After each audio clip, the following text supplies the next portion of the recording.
You're listening to the Yoga Medicine Podcast. I'm your host, Rachel Land. This podcast brings you information and resources to enhance the therapeutic effects of your practice based on a deeper understanding of anatomy, physiology, and the integration of modern science and research with traditional practices and experiences. Join me and my co-hosts Tiffany Cruikshank and Katya Bach as we dive into all things yoga, research, and wellness. All right. Hi, Alison. Welcome back to the podcast. I really appreciate you taking time for us again. Oh, I'm so excited to be here. And this is such a fun topic too. Yeah, I say this every time. I'm really excited for this one, but I am really excited for this one. It's all about behavior change. And I think we've all been in the situation where we've been working with a student and they know what they need to do. We know what they need to do. Everyone's excited. We've got a plan, and then they don't do it. And if you haven't worked with that person, chances are you've been that person at some point in your life where you know what you need to do. You know, you've got all the motivation in the world, and then you just don't do it. Nothing happens. So we're here to talk about behavior change in the real world. And I think you're the perfect person to talk to, because not only have you set yourself big, challenging, audacious goals and met them, you know what works for you, but you've also worked with a bunch of people who have different ways of doing things, and you've been able to figure out ways that work for them. Yes. Yeah. I think there's different personality types in the world, right? And so like, if you look at like the Enneagram or any of these different personality tests, I always score like off the charts on the like achiever end. Like that is, I chase that accomplishment, and I drive a lot of meaning in my life by that pursuit, right? Like that purpose. I love the order that chasing big goals brings to my life, or as I like to say, kind of forces into my life. It forces me to take my sleep seriously and what I'm eating seriously. And it forces me to take a lot of things very seriously and provide structure and purpose for like the granular parts of my life. But not everybody's like that. Yeah. As you were talking, I'm like, I'm not that person. Yeah. I get things done. I'm efficient, but I'm definitely not the set myself the pinnacle of the mountain thing and then slog my way up. No, not me. Yeah. So I think that's a really important skill to have if you're working with other people, isn't it? The capacity to be like, you're not going to want to do things exactly the way I do. That's okay. Right.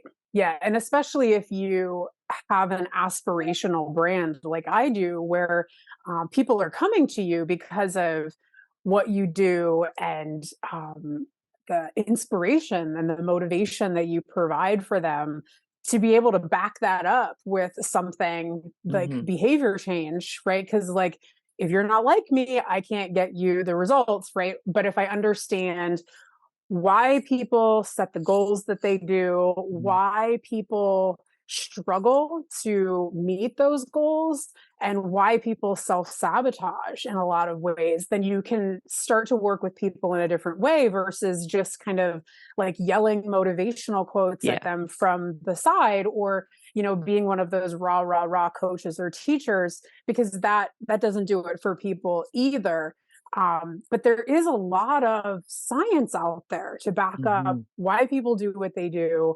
And I think that's where, I really love to dig into that and to teach teachers that too, because I think it's actually easier than we think it is to work with those students. We just get very frustrated when they don't respond to our initial skills, right? Like the education, right? Especially in the yoga medicine community, because we're big on education, right? And education is empowering, and it helps a lot of us as teachers take action and recognize the value of what we're teaching. That doesn't always do it for our students either, right? So like, if just beating them over the head with education and empowerment isn't cutting it, then there's also this layer of looking at behavior change, where we can really start to have an impact on our students beyond the mat. Right. So, well, for sure. I mean, you are describing my challenges exactly, where I've explained why it's important. You understood.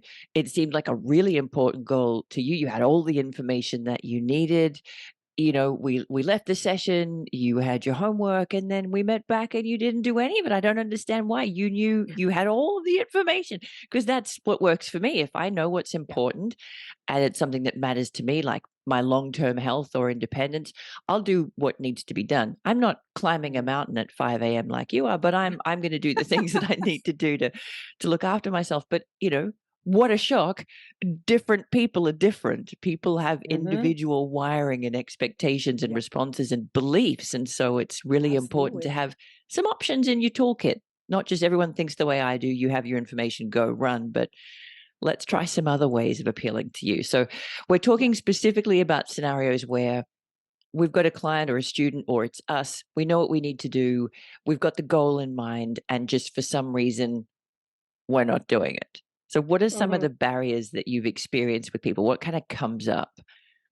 Yeah. So what's interesting is I think that, well, I know, because I've done the market research in the area as well, to poll people and ask people and just kind of look back at when you're in this situation, right? Like a student says to you, my goal is to improve my shoulder pain, right?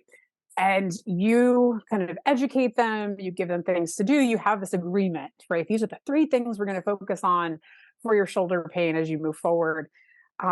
If you were to ask your student what kept you from doing it, a lot of them come back with, I just don't have the discipline or the willpower or the self-control, right? Like this is what we hear around resolutions. This is what we hear around goals, right? It's like, I want to do all these things, but I just don't have the self-control or the willpower or the discipline to do it. And if you look at the research, that's actually not what's happening, right? So like 75% of people attribute their lack of success to a lack of self-control. But when you look at the research on what actually is happening there, the people who reported the highest amount of self-control are actually the people who use it the least, right? They have set up their lives and they have gained the skills that they need, and they have the perspective that makes them not need to use their self-control the way that everybody else does. And going through your life and exercising self-control is exhausting. Like it is just exhausting, right? So these people have figured out a way to not have to tap into that reserve of self-control. And so you dig deeper into the research, and there are a few things that really stand out. So the first one is that I see a lot of people, and this is particularly important, I think, when we're talking about pain, and especially in the wellness industry with physical and mental health, is that people come in a lot of times wearing the label of their symptoms or their condition, and they have a very, to some degree, understandable fixed mindset around what they're experiencing, right? Like they have lived enough of their lives with shoulder pain or with back pain or as a bad sleeper or, whatever label it is that they put on themselves. And so when we start to dig into why they're self-sabotaging, a lot of times it's this idea, like, just to be clear, fixed mindset is this belief that something about you is not changeable, right? It is a permanent, static thing. It will always be that way. And so when people have this mindset of like, there's no way that I could change this or improve this, this is beyond my control. This is something that came in my genetics and there's nothing I can do about it, right? Or there's no possible way I'll ever be able to live without shoulder pain, whatever the case may be. That's really demotivating. Like hopelessness and despair are not places that you want to be pursuing change from. So what we often see there, I think for me in my work, I see it in kind of the intakes, right? If you, as a teacher, are really listening to your students when they come in their intake, you can start to really tease out some of this mindset stuff, Because where that's the trouble, is it's not conscious, is it? They're not going to come into you and say, I'm Rachel, I identify as somebody with a bad back. It's so much deeper than that. They might not even know that they have a fixed mindset. So yeah, what sort of stuff are you listening for? Yeah, so I hear, everybody in my family has this, right? Like I just come from a long line of people with bad knees or bad backs, or I've always been this way, and things like that. It's a hard one to kind of tease out. But again, if you're listening to where they come in and they're talking about everything being out of their control, right? So what I'm looking for is, where are they putting the locus of control? Where are they focusing? Are they focusing on the internal things that they actually control and taking responsibility for the role that they can play in improving their quality of life? Or are they taking their quality of life and just chucking it out there to some external thing, or something that they think is permanent and fixed about them that they have no control over? So what you're really looking for is, I'm not asking them to blame themselves as the victim. That is not what we're asking here in terms of a growth mindset. But you can tell by the language they're using a lot of times, that they are, even though, and this is where the kind of to your point, the argument comes in, is like, why would I be spending this money to spend an hour with you on a private session if I didn't think that I could make it better, right? Like, so what do you mean I have a fixed mindset about it, right? But with the fixed mindset, if when they come in, everything that's coming to you in that intake is really, it's because of this and that and this and that, and it's all external to them, then that you're going to be kind of bumping up against a little bit of that. It's everyone else and everything else's control that's making this happen. And we need to start to shift a little bit of that to the student, and I think adjusting the language first can be really helpful, because the things we say to ourselves over and over again are so powerful. And if they're saying these things to you in the intake, they have thought them to themselves many times. And probably So worse. just adjusting that language, around, you just haven't found anything that helps to now, right? Like, but let's try some things that maybe you haven't tried before, and let's see if we can, move things along a little bit. And it's not wondering a switch too that they're. Yeah, I'm wondering too if some of the things that came up in my mind were people who offer really definitive statements like, I'll never squat, I'll never do lunges. Just that sort of, there's no room for a future that you feel different into how you feel now. So they're not saying it's somebody else's fault or it's come from my genetics, but just that I will never X, I'll never be able to. And even challenging that gently by going, look, who knows? People are really surprising, bodies are surprising. So you never have to if you don't want to, but let's just see where things go, kind of leaving a little bit more space for change. Even that I've found can make a big difference. Yeah. And I see that kind of in the chain of like, here's my goal, right? But here's what needs to be done in order to get to my goal, but I can't do that thing, right? So like, it's this progression of like, I want to run a marathon, right? But I have bad knees, right? So I can't run, so therefore I can't run a marathon. And there's like this cap. And you mentioned acceptance, and I think there is such a fine line between fixed mindset and acceptance. And really, with accepting something is the way that it is going to be, for me, is actually a growth mindset function. I could probably maybe explore options to do something about this, but I'm choosing not to, right? Yeah. I don't have the bandwidth for it. I don't Yeah. have the financial resources for it, right? Like that is still accepting something as reality is still, it's not a limitation, right? It's No, I actually totally whenever, agree with that. And you can hear the difference between yes, the loop people can get stuck in of, I want to run a marathon, but I've got bad knees, so I can't run. But I want to run a marathon, but I've got bad knees, so I can't run. That loop, that really yeah, unhelpful loop, versus probably if I invested quite a bit of time, I could improve my knee pain and I probably could run a marathon. How does that fit with all of the other goals that I have in my life and the quality time that I want to spend with my family? You know what? yeah, Maybe a 10K will give me a really similar feeling and require a lot less time and intensity. You can feel the difference between yes, there's a yeah, conscious thought process, there's a belief of self-efficacy, and there are deliberate decisions being weighed up and made versus just yep, da-da-da, oh, da-da-da, oh, da-da-da, yep. oh.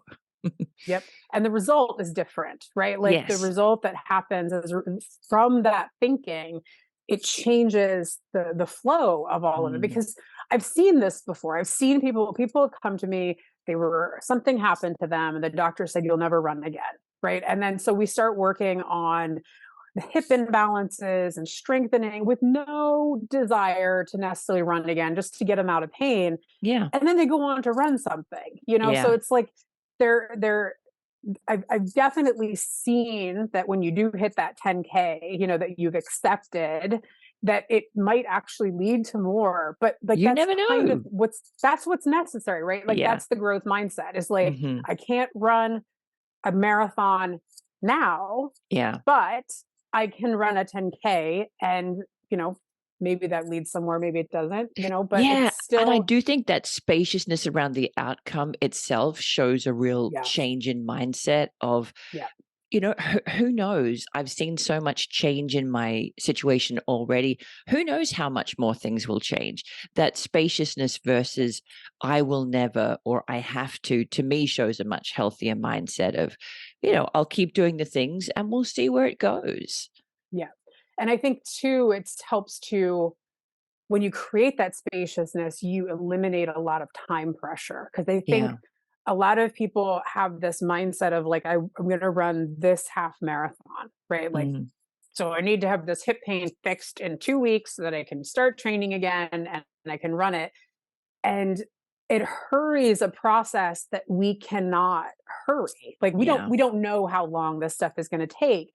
So when you adopt that growth mindset, or when you work on growing your growth mindset, you work on cultivating the skill of approaching life through the lens of growth, you're Mm. looking more at 1% improvement is still good enough, right? So, like the Mhm. studies on growth mindset versus fixed mindset are the people who exhibited the highest amount of growth mindset were intrigued by the challenge and were blown away and excited about any small amount of improvement that they had Mhm. in these unsolvable puzzles that were given to them. Mhm. And by contrast, the people who threw toddler tantrums essentially and got really upset didn't even recognize that they were making progress in Yeah. solving those puzzles. They were just so upset by the fact that they weren't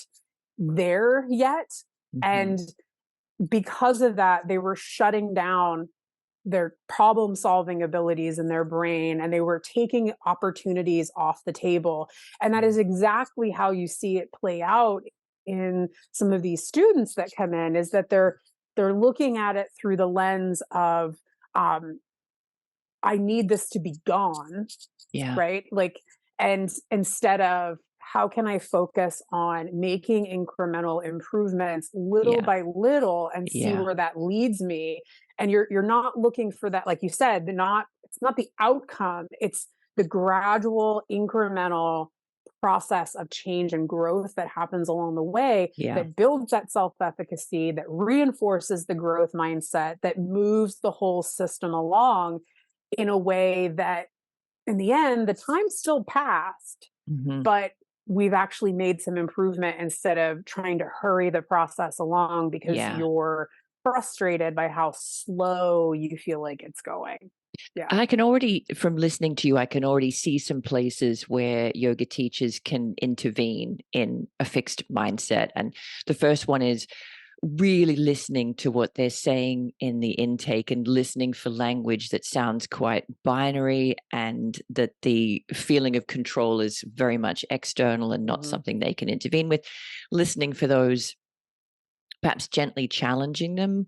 Why do you feel that way? Or, or even just interjecting the way I would. Well, you never know. People are really surprising. I've seen surprising things happen before. So who knows?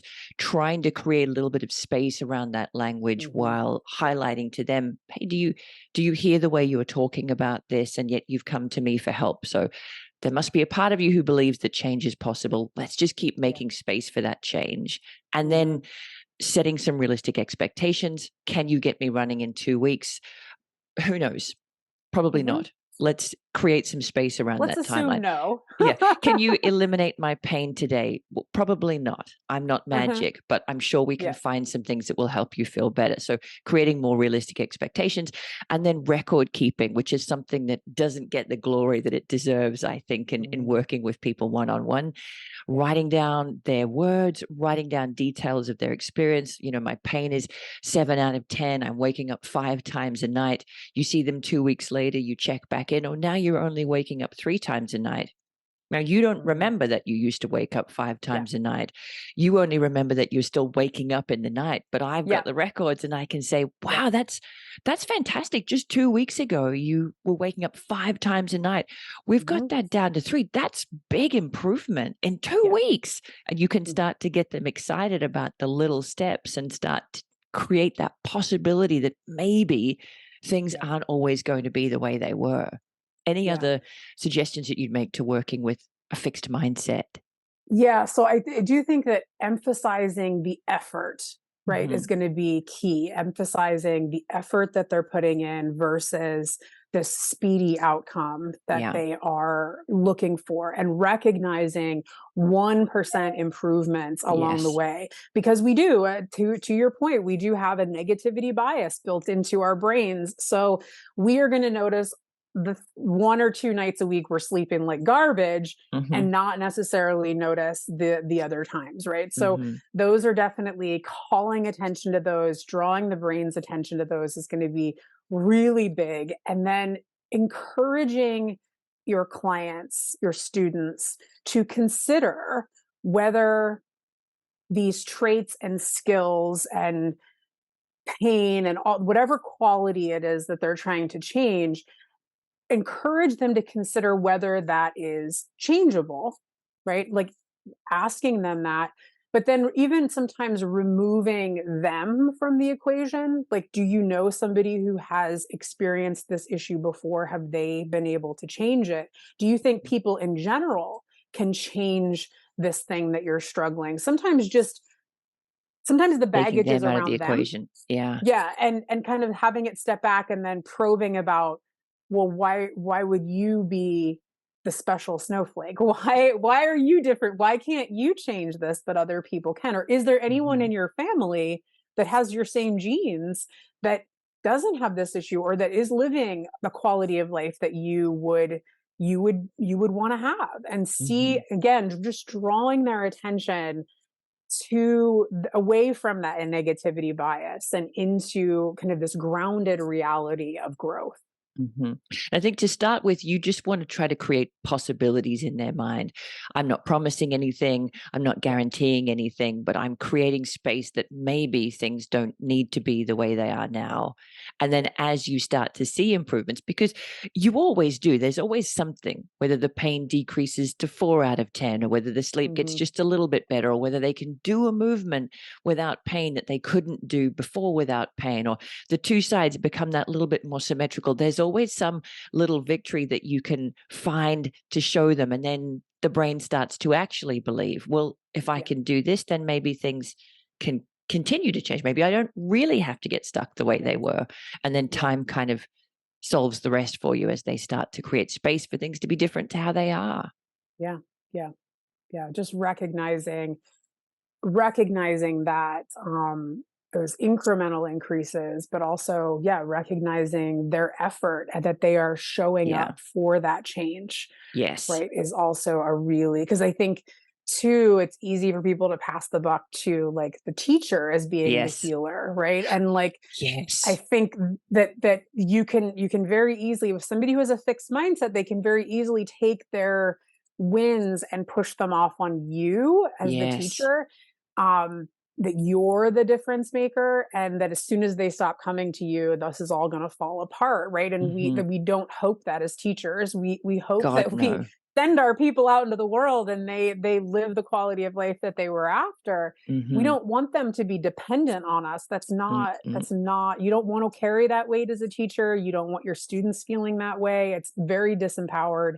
So just making sure too that you are recognizing the effort of the student is what's Yeah. driving this, and that their belief and their ability to show up is why growth is happening. I love that you brought that out. I can't underline that for listeners heavily enough, because I think, especially when you've worked with somebody who's, as you said, been in pain for a while, or felt like they're, at the bottom of the well for a while, they'll grasp at anything. And I honestly think, for some of the people that I've worked with, pretty much anything could have worked. They could have stumbled into a hypnotherapy workshop, and that could have been the thing. They could have stumbled into Zumba, and if they're pain free enough to do, Zumba dancing, that could have been the thing. They could have joined a book club, and that communal support. Almost anything, I feel like, can make a difference when people have hit rock bottom and are looking for anything. And they do tend to. It was you, you were magic. Again, no, not magic. You did the things. You showed up. You did your homework every day. You paid attention to the details. You were able to articulate those details. You climbed your own way out. Is so important for people to understand, because otherwise you're just becoming another external locus of control. If I don't have that magic coach or that magic teacher, I can't do it. But you just did it. You did it. Mm-hmm. You were the one on your mat doing the Mm-hmm. leg lifts and the breath work and the myofascial release. I didn't do it. You did it. Yep. Yes. Yep. Mm-hmm. And we're teaching them, right? We're teaching them these things that we hope that they can carry with them and continue to do, and don't need us around to do it, because Mm. I mean, that doesn't work that way either. So yeah, I think it's so important to, as teachers, as yoga teachers, we are in the business of empowerment and Mm. education, and this is the student, and we can go a long way in facilitating their future growth by Mhm. recognizing their effort is what drove that growth. Yes.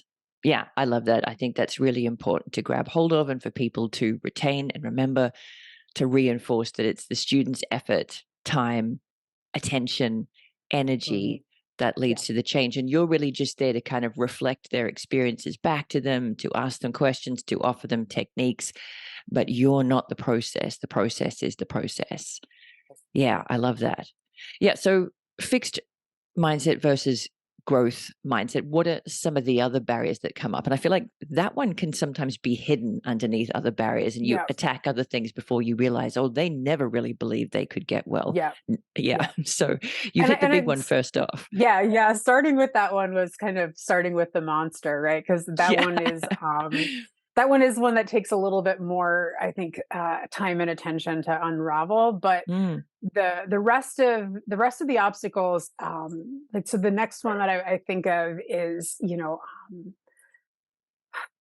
we have so much information now, right, at our fingertips. So when it comes to, if you put, shoulder pain reel into Instagram, you're going to Oh, get like a no. bazillion different things, right, that you can try for shoulder pain, right? So and some of it's good, I mean, some Hmm. of these are like doctors of physical therapy and great yoga teachers and people who really know what they're doing, and it's great information and it's freely available, which is Yeah. awesome. But So wanting much to of do it. Yes. But wanting to do something and knowing how to do it in your life are two different things, right? So even if you're able to sift through the overwhelm of information that's out there and figure out who's reputable person I should listen to and maybe who I should not listen to. So that's like obstacle, like navigational obstacle number one. Yeah. But even when you get down to that, right? Like you can have the 10 things that you're going to do in your practice, or you can go to a one-on-one with a teacher and have this custom designed prescriptive, program that you're doing for your shoulder pain for, a couple days a week. And having that list isn't enough, right? Like paying for the one-on-one and going to the session isn't enough. Like we have to actually practice this stuff. We actually have to do it. And there's often that gap between like wanting to do something and actually doing it are where we get a little bit stuck, right? Because that's where people Yeah. are like, well, I don't have the discipline, I don't have the self-control Mm. to do these things. But I I look at the people that I've worked with that have been successful, and with myself, right, who have been successful at changing things in our lives. And what I realize is that I wouldn't consider myself to be more disciplined or have more willpower or have more self-control. And I wouldn't even say that about my clients who are successful. What I would say about them is they have a different set of skills. They Mhm. have a set of behavior change skills that other people lack. So that it would be my number two obstacle, is people just lacking the skills, and even seeing it as a Mhm. skill is like a Yeah. game changer, right? Like, Yes. so these are things that are not, again, going back to fixed mindset. Behavior change skills are skills. They are things that you can grow and develop, and they're not fixed. They're not part of your personality. They're not things that are out of your control. These are things that you can learn to do. And so I think about like some of the big ones that come up in my work are just tolerance to discomfort, right? Mm. Like knowing that your brain is programmed for efficiency and ease, and its job is to keep current you safe, happy, comfortable, right? So anytime you want to do something other than that day to day process of greased wheels, right? And you try to jump over here and do something else, you're going to feel some resistance and some discomfort, right? So having the ability to tolerate, to sit with, to not act on, and not try to discharge every Mm. little bit of discomfort that you feel in your life, or numb it out with buffering activities like scrolling and mindlessly watching TV, right? The time wasters that Mm. we think about that people do instead of doing the things that are moving them closer to their goals, Mhm. that a lot of times when you really drill down is a inability to deal with the discomfort that's coming up. And so they do these buffering activities or numb it out or discharge it in some Mhm. way by avoiding that thing. And so their behavior feels very difficult to change because it's uncomfortable. But as Yeah. we know, growth is uncomfortable, Yeah. So right? current me just wants to sit on the couch and scroll through videos, but future me needs me to get into the gym and Yes. do my hip stability exercises. How do you kind of reconcile? How do you get current me off the couch when it's easy to stay on the couch? It's comfortable to stay on the couch. How do you get current me to connect with future me and go, future me needs me to be uncomfortable for 5 minutes? It's only 5 minutes. Yeah. And it's not painful. It's just, something I want to do less than I want to sit on the couch and scroll. Yeah. Yeah. Yeah, and I think that with that, like that's a really interesting example because it's what everyone says, right? Like, so there's like an urge management issue there that's causing you to procrastinate something. But it's also important to understand that like that's how our brains are set up. Yeah. Temporal myopia is like our brains care about current self. They are not Yes. super concerned about future self, right? Hmm. But that is kind of the lowest, oldest parts of our brain, the most Hmm. like ingrained parts of our brain. But our human brains have like this bigger piece that comes over the top with rational thinking and thought and foresight and future desire and goal setting. And so it's really sometimes just a matter of having that conversation with Yeah. yourself of like, Think about future you. yeah. And I mean, in the work that I do, I have a system called Stronger Self System where we actually visualize that stronger or future version of yourself so Mm. that you can see what behaviors, what values, what environment they're in, like what are they doing? And then you're basically, remember those bracelets, what would Jesus do, that were back in like the 90s or whatever? I basically say, Goodness, what would your no. stronger self do? Oh, you don't? Okay. Okay. Maybe they didn't make it all the way to Australia and New Zealand. Maybe not. Those of you in the US who were around and with it in the 90s probably remember them. But it's basically, what would your future Yeah, self your do? higher Like self. what would, yeah, exactly. Is Mm. this ideal version of you who's living this life that you want to have? What are their behaviors? What are their values? And just giving that moment of pause before reacting to that discomfort of like, Hmm. you current me wants to stay in my blankie burrito and doesn't want to get up and drive to the gym on a cold day, right? Like there's discomfort there, and Yeah. you're the first level of your brain is going to jump in and go, "Then don't go to the gym, just stay in Hmm. your blankie burrito," right? Hmm. But then the second level, if you don't give in to that, then you have this higher executive function part of your brain that comes in and says, "You know what? You're fine. We're safe, right? Hmm. We're fine, but this is something that I need to do for myself in the future."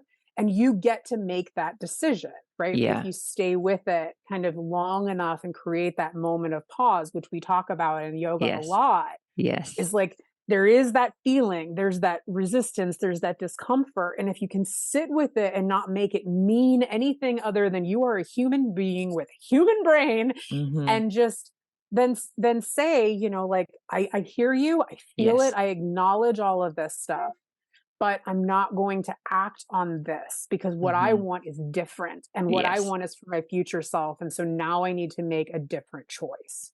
Yeah, and I love the fact that you're really highlighting this is not a failure as of you as an individual. This is not an example of lack of discipline or self-control. This is literally Mhm. what your brain is supposed to do to keep you warm and safe and comfortable and not to expend excess calories that you'll then have to forage for later, but to make it easy.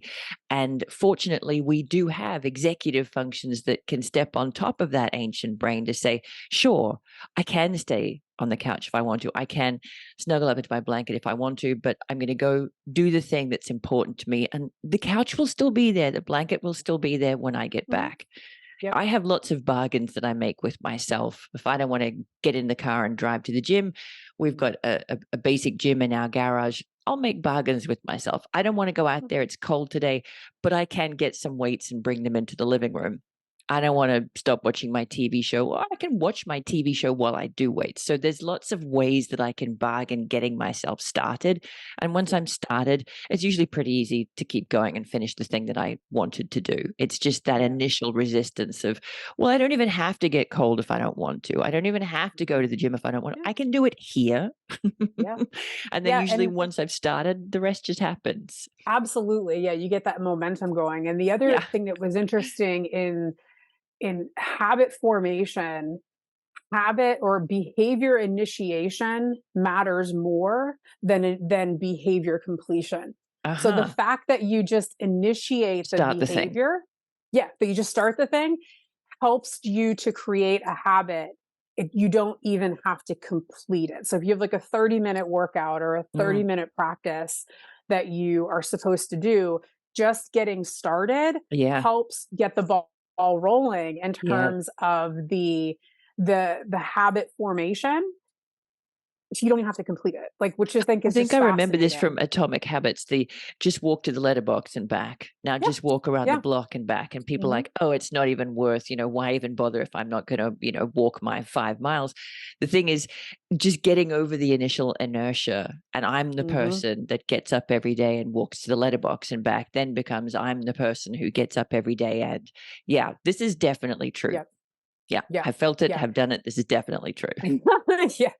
And there's so many of these different skills, right? I mean, like, we're just talking about discomfort tolerance or Hmm. resistance navigation now, right? But like things like um strategic deprioritization, right? When you are overwhelmed or there are other things on your list, but you are done having this shoulder pain or this back pain or whatever the case may be, sometimes the skill that we need to practice is, instead of trying to juggle all the balls and eventually dropping them all and feeling like a failure, to choose to set one of them down to focus on just juggling less balls, right? So, and I think, again, coming back to, these are skills. Like, we don't all have them, but we can all grow them and develop them. And when I really look at like who is successfully implementing the changes that they are talking about, this is the process, the skill development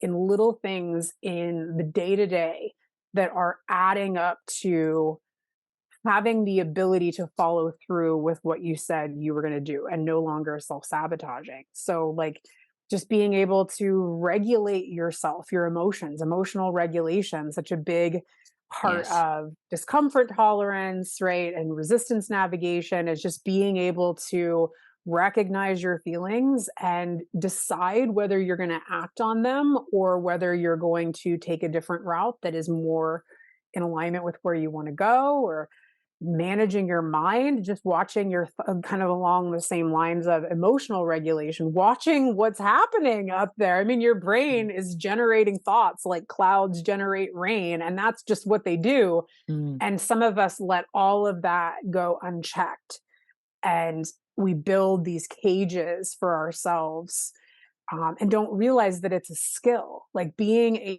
able to, just like, I think we can all agree, meditation is one of those things you come into and you're like, I'm not good at meditation. I'm never going to be good at meditation. Right? We hear people say this all the time, or I'm not good at laying still in Shavasana.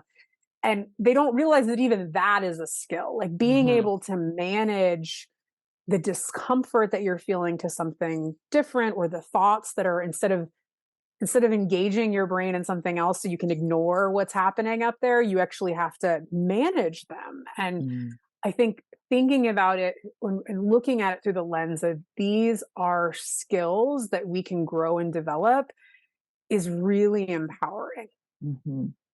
Now, when you talk about juggling all these different balls and being more strategic about which ones we prioritize and which ones we don't, for me, this is the sort of stuff that I think has come up more often. Like, I want to do the thing, it's important to me, but I've got this huge project at work and I've got my kids. I'm also looking after my parents.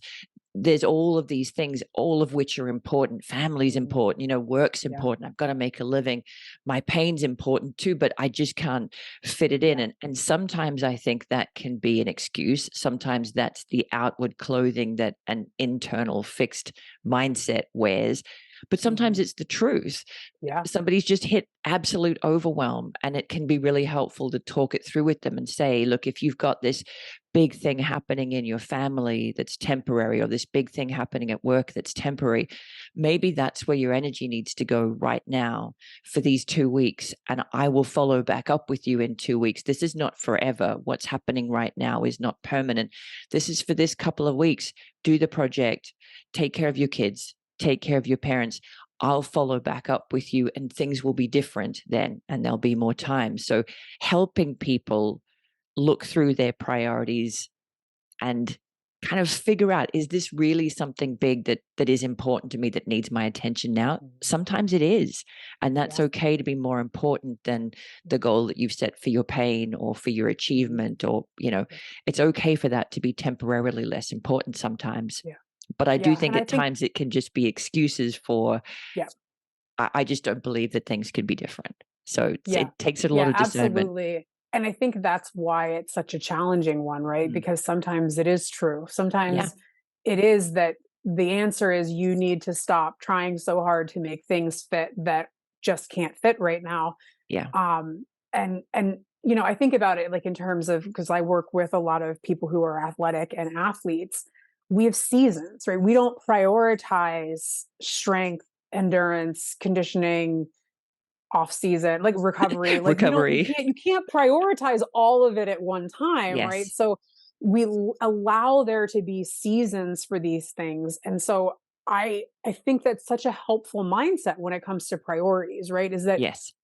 a kind of this do it all syndrome, right? Like maybe you can do it all, but not all at the same time, not all Yes. very well, and not all while keeping your sanity, right? So Hmm. how can we, strategically, with intention, not just because that's the ball that I dropped, how can we go in with a strategy and say this thing is not unimportant to me. It's just Hmm. not where I'm going to put my energy first and foremost, right? And then Yes. you kind of demote it slightly. And it Hmm. doesn't mean you let your whole life go to, Yes.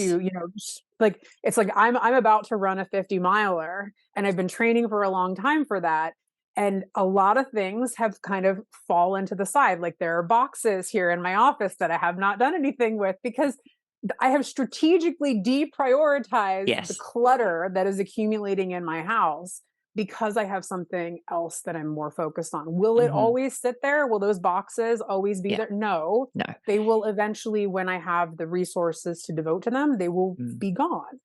But allowing there to be seasons for Yes. our priorities, and for things that we're focusing on can be a really helpful approach, especially when I love somebody is in a that. season of overwhelm. Yeah, and it might be as simple as, our full homework program for you is 30 minutes, and there's some myofascial release, and there's some targeted strength work, and there's a restorative pose before bed.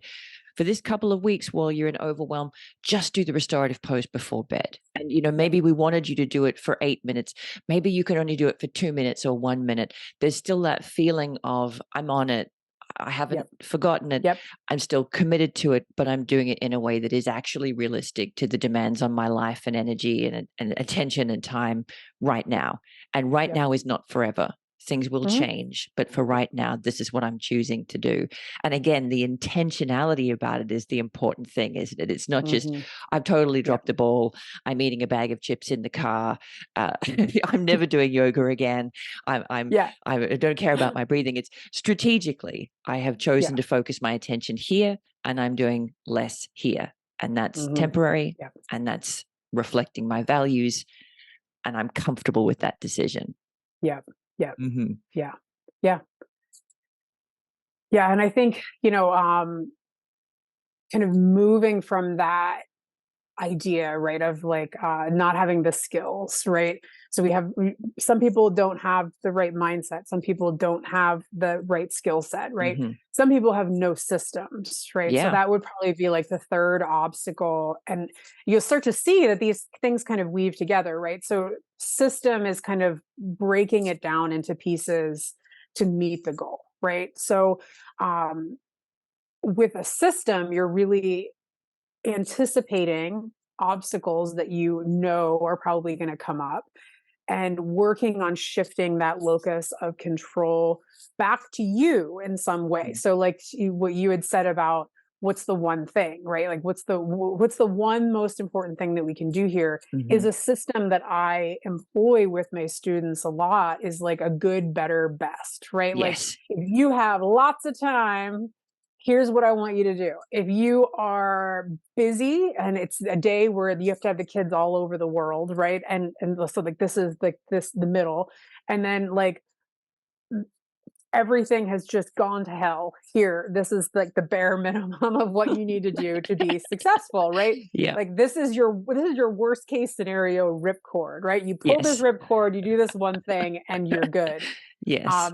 So having systems that we anticipate obstacles and we create this feeling of moving away from that idea of like it's totally beyond my control, to Yeah. because that doesn't help. That spins people. Even if we let them Yeah. off the hook for the yoga practice that day, that usually perpetuates and flows into every other area of their life. Yeah. Whereas we can kind of bring them back to that system of more than nothing, right? That Hmm. one thing. What's the bottom thing that you need to do? You actually can re-empower them and help them recognize that while they don't control all of this, Hmm. they control, a few things, and Hmm. that might be enough, right? Hmm. So having these systems in place, or having a mechanism there for deciding, like I have lots of clients who do this, where they're like, it rained, so I didn't go for a run. And I'm like, it's gonna rain, right? Like that's a given, right? We know this is gonna be an Yeah. obstacle. Mhm. So what's plan B? Right. Mhm. So in the moment when you look out, so you wake up and you look outside and it's raining and you're like, I won't rain. I guess I won't run, at that all or nothing mindset, right? It's like either I run or I don't. There's like a plan B. There's a system in place that Yeah. makes the decision easier for you to make without it Yes. being all or nothing, right? Like Mhm. having good, better, best. Or another one that comes to mind is I have, and this might resonate with a lot of the yoga teachers listening, is I have a student that has migraines. So sometimes the practices that I give for her, she has a migraine, then she can't do them, right? Yeah. Because it's so what we do is we have come up with a system of if her migraine pain is above a 5, she does these 2 restorative poses because they don't seem to bother her migraines and they might Mhm. actually help to some Mhm. degree.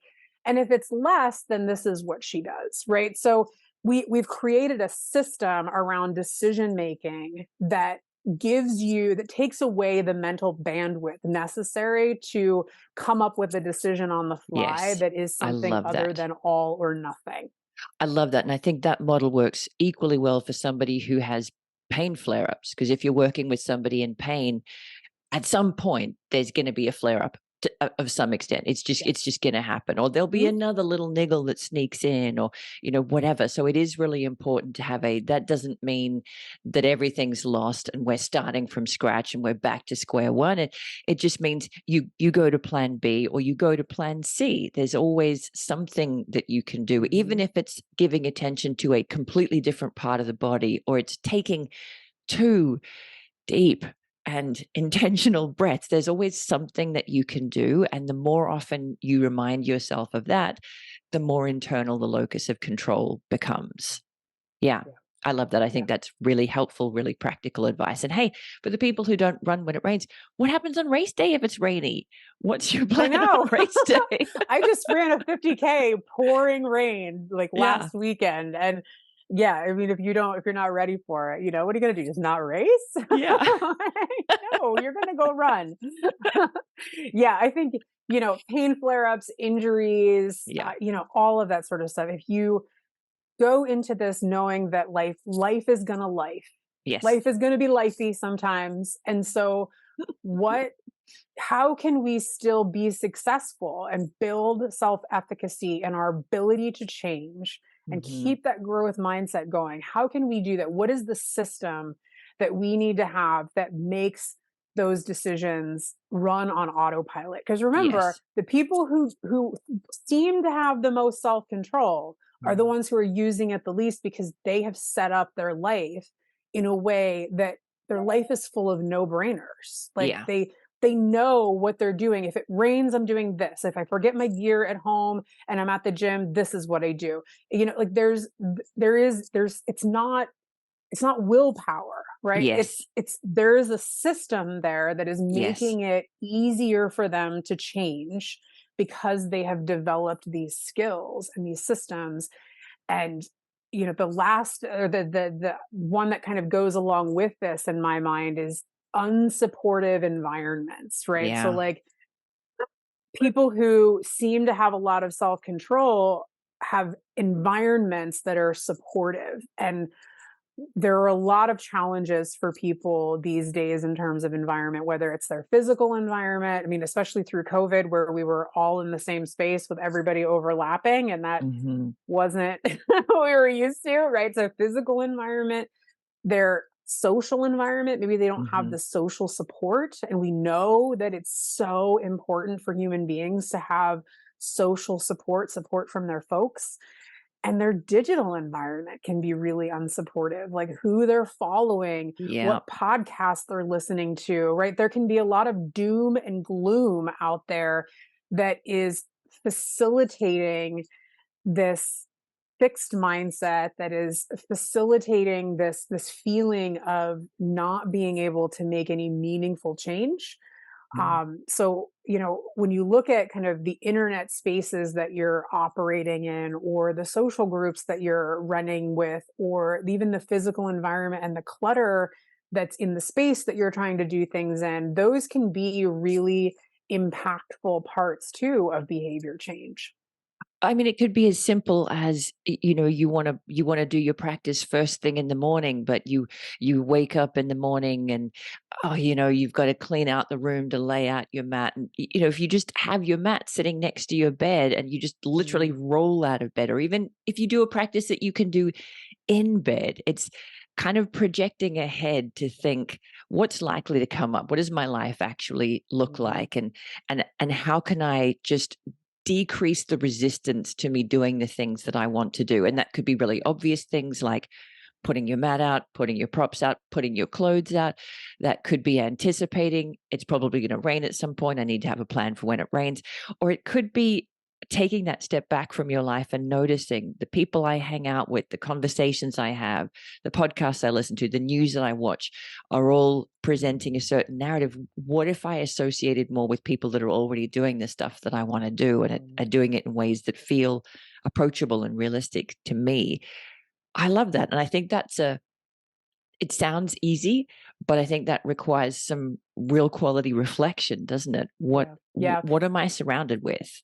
Yeah, and I have my students and my clients,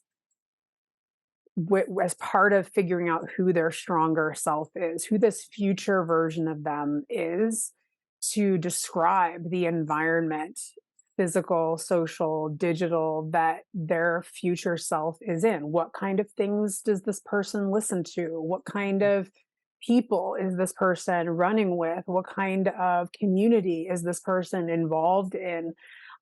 So that they can start to draw those without looking at their own current life and being like, this person has to go, and this person, because that's uncomfortable, right?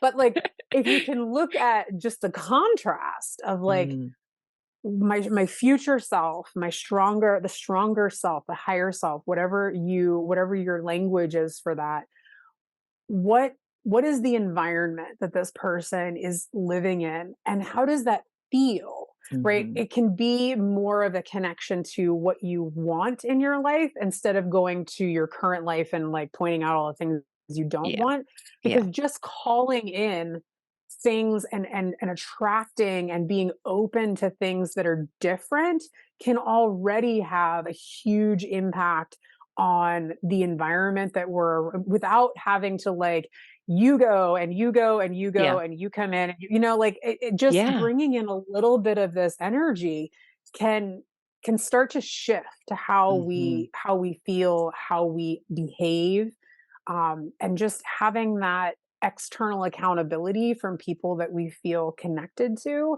is such an important part of how human brains operate. Like, we do better when we are accountable to people other than ourselves.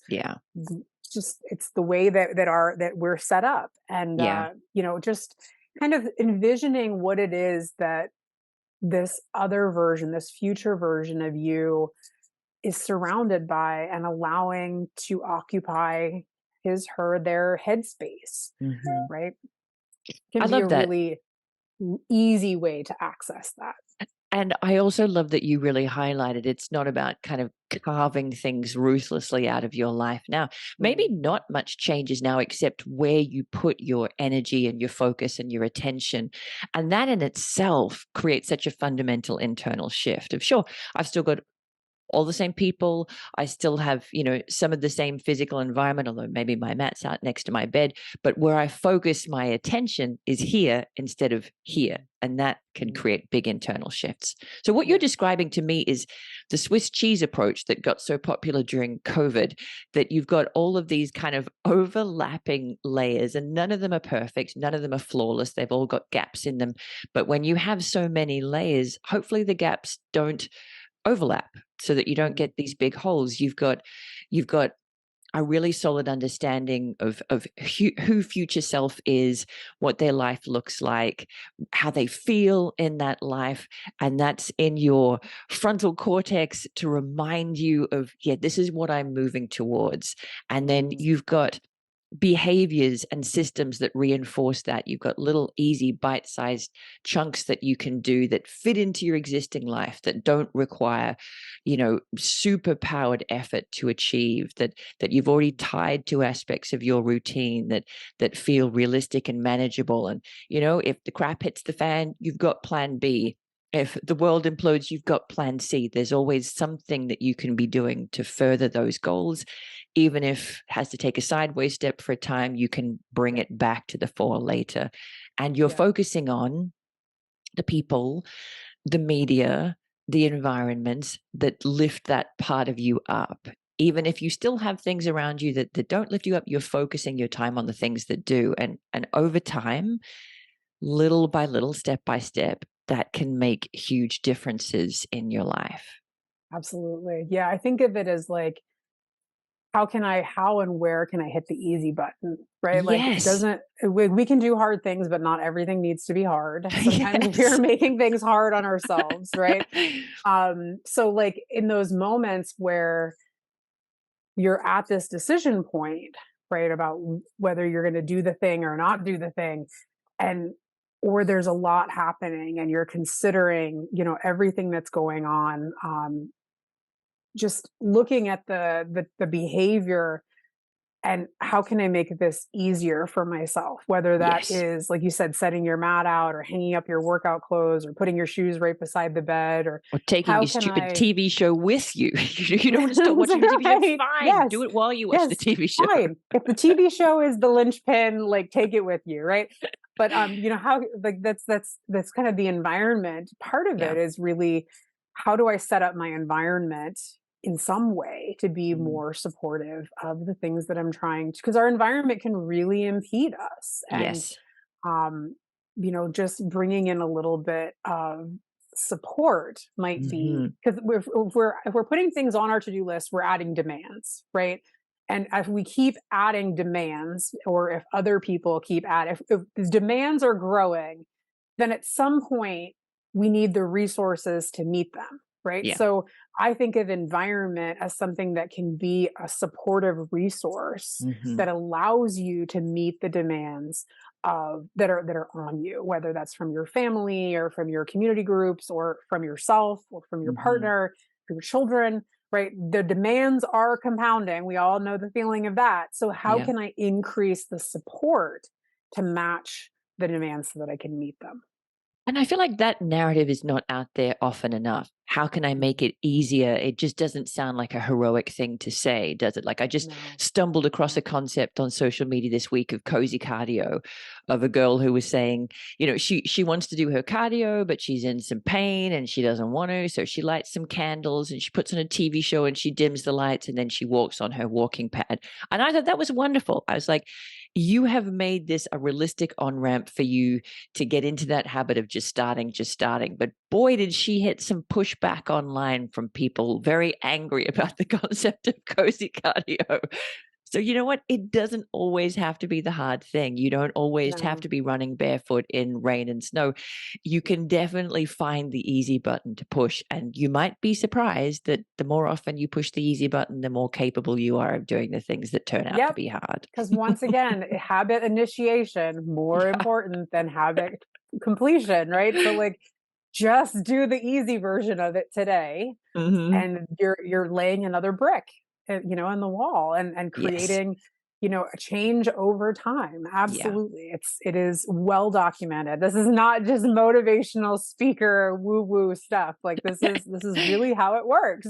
Yeah. Yes, I love that. And I think that plays really well into the last obstacle that I think would be worth talking about today. And that is setting unrealistic expectations, right? Like this idea of Gosh, I can't believe we haven't come up with this yet. I'm going to never eat sugar again, starting now. Yeah. And what I see is like the cycle, right? Of people, like they get so fed up with their lives and the results of what they're doing that they come up with this list that's a complete overhaul of their life. And then they white knuckle their way through it for as long as they can until they collapse and they're exhausted and frustrated. And that only validates this feeling of I can't change, right? Because like this is, but it's not that you can't change. Like that's, you're not approaching it appropriately. Like we need to adjust your approach. And so I think just kind of that 1%, the stuff that we've already talked about, how can I hit the easy button on this today, right? Like how can I just focus on my effort and not the outcome, right? How can I create an approach that is in smaller steps even, right? Because I see people set the goal of, I want to run a marathon, and they think that's one thing on their to-do list. That is about 578 things. That is not one thing like that. That, so I think sometimes just making what I work on with my students and clients is focusing on simple, specific behaviors that take very little time to do, and focusing on just doing that thing on a regular basis, because then you start to see that we don't need to race to get to the outcome. We just need to do the process and the work between. So how fast we get there isn't going to matter if we can't maintain it, if it's going to make your life miserable. So let's not try to get there fast. Let's just try to get there, right? So I think people underestimate the power of little, consistent, regular steps, because they're not very glamorous, are they? Whereas the sweeping change of, from this point forward, I am a completely different person and I do these 85 things. I have the perfect daily routine. It sounds much more glamorous, but that's just not how human beings work 99.9% of the time. Yeah. And what's interesting too is that when you look at the research, there was a study done that was on the gap between your ideal self and your actual self, right? Or you could also say like your ideal reality and your actual reality. And the bigger the gap between those two things, the more likely you are to be unhappy, have anxiety issues, and a lot of mood disorders and rumination and sadness and things like that, right? So there's a high predictor when they're this far apart, right? So it doesn't actually matter from the research which side you move closer, but if you start to close the gap, you start to feel better. Like you start to have a higher sense of happiness and well-being when the gap closes. So I always like to propose, if we set more realistic expectations of what that ideal reality looks like 90 days from now, and it's close enough to our reality, our current reality, then we can do this process and be a lot happier just by moving a little by little the line further down the road versus trying to jump from here straight to there and having this overwhelming sense of sadness and hopelessness and anxiety and rumination and unhappiness through the whole process. Why don't we just start by just inching the lines down together, and never creating this massive gap? And that is by far a much more successful approach. And the skills that you learn in the process of doing that help every aspect of your life feel better too. Because again, that takes skill to restrain yourself and to set better goals and to focus on the effort and all of the things that we've already talked about. You learn them on the way, and you're just compounding your effort and energy to be even greater than just this one little behavior change habit that you're focusing on. I think hopefully people are hearing a repeated theme of, if you think you're the problem, you're probably not the problem. The problem is probably just that you have misunderstood the way change happens, that change happens slowly and incrementally, that change happens from repeated behaviors, the kind of grooves that we create in our minds and in our lives. It's a skill that we can develop and work on. It's not something that you've either got or you've not. So if you've been trying to change previously and it hasn't worked, chances are the challenge has just been the systems that you've set up, the behaviors that you've used, and it's not you that's the problem, but the approach that's been the problem, and it is worth another more realistic try. Absolutely. Yeah, Yeah. I agree. I have so many people that have come to me and they say they swear they've tried everything, and it's not rocket science what I'm doing, but it's a different approach. It is a different approach, and it is, even though it's a more simple approach, in my opinion, it is Mm. difficult for people, and you do have to manage people's expectations Yeah. around this being we need to adopt a long haul mentality. Yeah. We're working on gaining the skills. We're working Mhm. on building all of this as we go. Yeah, I love that you mentioned that, because I think often when people say they've tried everything, sometimes they really have, but Mhm. sometimes it's they went to the doctor once and they went to PT once and then they tried a yoga class and they tried a Pilates class and they did a workshop on breathing, and none of it miraculously fixed the problem. Whereas Mm. almost anything, I feel like if you set it up logically and you take little steps that keep you heading in that right direction, almost anything will get you closer to where you want to be. But people underestimate the power of sticking to a course and taking little steps along the way. And what I love about the approach that you're suggesting, that is a bit more patient, is that it builds skills that work no matter whether the goal changes or the situation changes or whether a curveball is thrown at you. Once you've got the skills, you've got them forever. It's the teaching you how to fish as opposed to giving you a fish mentality. Is you will always have those change management skills to guide you to whatever your goals happen to be through life. And Absolutely. that's how you shift that locus of control, isn't it? To be like, Hmm. I'm the person who changes when change is required. Yep. Yep. I love that. Do you have Absolutely. any big takeaways that you want to leave people with, or anything kind of lasting that you want to reinforce? Yeah, I think just being mindful of the way that we're speaking to our students and Mm. and the way that they're speaking to us. It tells us a lot about um, these different pieces that we've talked about, right? Like we can gather from them information about their mindset if we're really listening.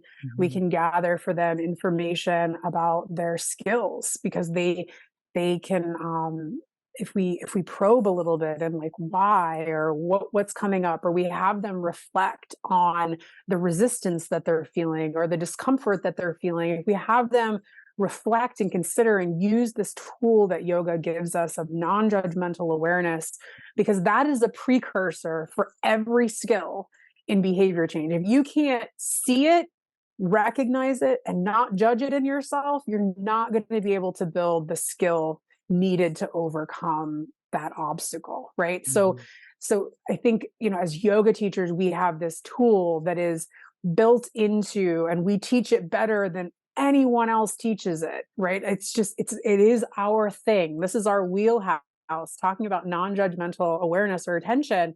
And that is the precursor to every skill. So really working with that in a student, if you don't know what else to do, if you don't know the behavior change skills, and you don't have enough time with them to talk about systems or environment or expectations, right? One thing that you can really teach people is to recognize and reflect on what they're feeling, what they're thinking, and have them separate their actions from those things long enough that they have the ability to really make better choices, and to recognize that they are not those feelings, they are not those thoughts, and that they have other choices. Bam. That's a Mic pretty drop. powerful place to finish, though, isn't it? Because that's Yes. 100% the truth. You can't change what you can't see. And Mhm. failing everything else, if you have no idea where to start with somebody, helping them see is probably the most powerful step you can take. Yep. I love that. Agreed. That's so powerful. Thank you very much. Where would you Mhm. send people who want to know more about you and what you do? So you can, I have my site. My website is alisonheilig.com. It's my name. Miles to go athletics.com is my coaching company. And if you are looking for me on social media, you can find me usually on Instagram. I have strategically deprioritized Instagram for a short period of time while I focus on other things. But I will be back there, and that is just ITS Alison Heilig on Instagram. Awesome. We'll link to those in the show notes. And what a great example of strategic deprioritization so that you can run your ultra marathon. Go you. You're amazing. And you've given some really solid, realistic, compassionate, and practical advice here on behavior change. I really appreciate your time. Thank you very much. Thanks so much for having me.